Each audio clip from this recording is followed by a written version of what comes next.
first place in the division. Jordan Love threw multiple second-half picks, and the defense allowed Bo Nix to tie a career high with 4 touchdown passes. And to make matters worse, Micah Parsons went down with a non-contact injury and is believed to have torn his ACL. So, guys, can the Packers reach the Super Bowl without Micah Parsons? Absolutely not. Absolutely not. And I'm not going to hint around it. I'm going to choose a side here. Anytime you have a dominant force, and I mean dominant force in a guy like Micah Parsons, you can't replace that. I mean, look at Dallas. Like, we just got finished talking about a team that had this individual on their roster.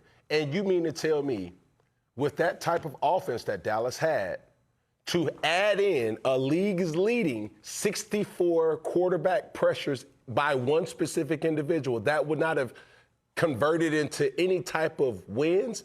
Absolutely. So it's the same thing for Green Bay. You remove that force from your roster. He's not a person that you can say, hey, I'm going to get him, insert him there. Hey, we're going to come up with this type of scheme. Unfortunately, I don't have any faith, without a Micah Parsons on that team. He presents so much problems for opposing teams. Yep. And when those teams do not have to worry about number one, I just can't see it. And Cam has a point when you're talking about peer pressure and the pressure that Michael Parsons put on a quarterback, and especially he's going to make a play in the game somewhere. But the only way to combat not having a Michael Parsons is what I was hoping going on here in Dallas, and what I see in spurts with the Green Bay Packers when I see a Jordan Love and a Christian Watson taking over the game. But whenever that combination is not hot, and then you don't have a Mike Parsons, you got all kinds of problems. Because now you got to ask Jordan Love to be consistent in the small game and dropping the ball in small passes. And that becomes difficult without those big plays and big opportunities that Christian Watson brings. This is the thing for me. I agree with both of y'all, especially you, Cam. There's no way in hell I see Green Bay going to the Super Bowl now without Micah Parsons. But let's crystallize why we feel that way. We know that Jordan Love's physical abilities are top-notch. The brother can play. He is not a scrub. He is an incredibly, incredibly talented quarterback. And they were right, obviously, just like they were right to move on from Brett Favre to Aaron Rodgers when they did. I'm talking timing. They was absolutely right to do the same with Jordan Love, in favor of Jordan Love over Aaron Rodgers. Having said that, there have been a few times, specifically his last 2 playoff games, where Jordan Love has not stepped up to the plate. He's come up small. And by the way, he's also come up smaller than he is, in big games. Yesterday was a big game. Green Bay had won 4 straight. You're going into Denver. They hadn't lost a game in Denver in 14 months. They were on a 10-game winning streak. These brothers were ready. And you had a situation where you got a talent like Jordan Love, but you're going up against a Denver Broncos team that was leading the league in sacks, okay? And what do? In the second quarter alone, you got 12 first downs and 229 yards of offense.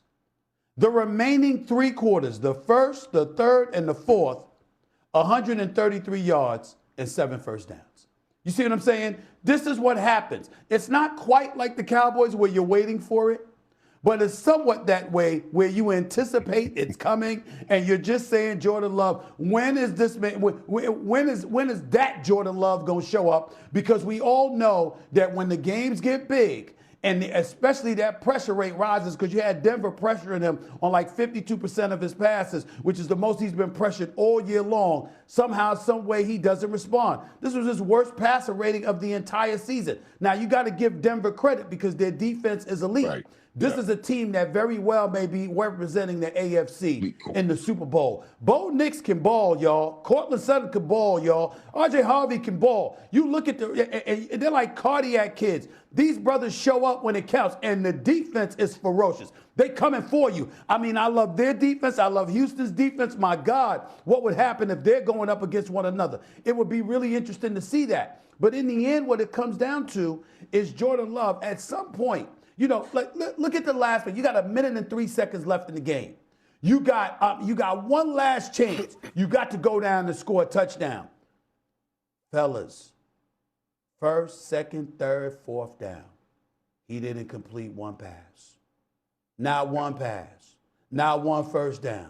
Nothing. And they had a false start penalty for 5 yards. I mean, you just looking at them, it's like, damn, you need a touchdown. I mean, you couldn't drive and then, damn it, come up short? No. First down, incomplete. Second down, incomplete. Third down, fourth down, incomplete. Damn, not one completion? This is what you're talking about here. Had you drove down the field and then you just came up short and they got a sack, they catch you, that's different. But when you got 60 some odd yards to go and you can't complete one pass with the game on the line, damn. That's what we're talking about when we talk about Green Bay. So yeah, Micah Parsons being out does hurt you tremendously. But it's because you knew that defense would make a play, you understand, to save the day for you with Micah Parsons in that lineup. Now he ain't there to save the day, which puts the onus back on Jordan Love. Even though the defense is still good without Micah Parsons, they just ain't what they were. But with without Micah Parsons, you're dependent on Jordan Love more, and you can't. Yeah, you talk about Jordan Love, and you gotta talk about, you just gotta talk about being consistent now. Because I remember Jordan Love in the playoff. He looked pretty darn good when I saw him in Dallas that time. You know what I'm saying? That's the only time he looked good. That was the That's the only time he looked good. Everybody looks good versus Dallas. Everybody looks good versus Dallas. J.J. McCarthy looks good versus Dallas. Cam Newton will look good versus Dallas. Like, come on, bro. Right. And Stephen A., those corners Denver got, those some bad corners. Now, Patrick Surtain and most those guys can play, and they shut her down with Green Bay yesterday. They did a great job. So I gotta give those guys all the credit in the world. But I'm with you guys. Listen, unless Jordan Love can be consistent, more consistent, and play great late, that's the mark of the great quarterbacks, not how well his arm is, how great he throws. It's going to come down to how great he plays late. And the only time I really saw it happen to be against my Cowboys. Go ahead, Ken. Yeah, man, the only thing that I would add is this. We had a conversation last week with Dan Orlovsky. We mentioned these topics with Ryan Clark, and I hate having these discussions with them not in attendance, but these are the things that really have people hesitant when you have to choose versus a Jordan Love versus the field, because he goes ghost at times. And it's not to say that he's not capable. It's how do you, in your words, playmaker, play better great at the end when we need you the most, and his game hasn't been consistent, in that type of manner. Michelle, I know we got to go to break. Two things to bring up, very, very important. Three things, actually. Number one, Sean Payton is doing a hell of a job proving himself to be one of the great coaches in the NFL. Yep. Number two, Bo Nix is in his second year. He's 22-9 as a starter, and they've won 11 straight with him behind center in his second year. We got to recognize this brother and understand he can play some football, okay? And number three, Denver has 58 sacks on the season, 10 more than anybody else in the National Football League, on pace for 70 this year, which would be just too shy of the 1984 Chicago Bears NFL record. That's what we're talking about here with the Denver Broncos. You give them a grace. You can give them a little grace on Denver, but come on, man. Some of these other games, you got to show up late in these games to win these games, because he was playing the best in the NFL yesterday. Yeah, it was a rough day for Green Bay Packers fans, guys. Also in Kansas City. Coming up, the Chiefs' playoff hopes